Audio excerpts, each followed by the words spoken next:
జై శ్రీకృష్ణ. నేను మీ కృష్ణ విహారీ. జై గణేష. ఇప్పుడు నేను గణేష్ పెయింటింగ్ చేస్తున్నాను.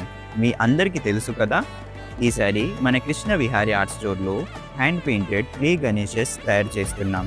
సో చాలా మంచి రెస్పాన్స్ వస్తుంది. ప్రీ బుకింగ్ కూడా అవుతున్నాయి. మీకెవరికన్నా కావాలనుకుంటే డిస్క్రిప్షన్లో డీటెయిల్స్ ఇచ్చాను, కాంటాక్ట్ అవ్వచ్చు. కృష్ణ తిలకం పెడుతున్నాను బుజ్జి గణేశుడికి. ఓం కేశవాయ నమః. ఈ తిలకం అర్థం తెలుసా? ఈ 2 గీతలు శ్రీకృష్ణుని దివ్య చరణాలను సూచిస్తాయి. కింద ఉండే తులసి శ్రీకృష్ణ చరణాల దగ్గర ఉంటుంది. అలానే భక్తుల ద్వారా భగవంతుణ్ణి చేరుకోవాలి. తులసి మహారాణి ద్వారా శ్రీకృష్ణుని చేరుకోవాలి. ఇంకో విషయం ఏంటంటే, ఈ తిలకం అంటే కృష్ణ భక్తులమని, శ్రీకృష్ణ చరణాలు మాకు శిరోధార్యమని సూచిస్తాయి. మీకు తెలుసా మహాభారతాన్ని ఎవరు రాశారో? తెలిసిన వారు కామెంట్ చేయండి.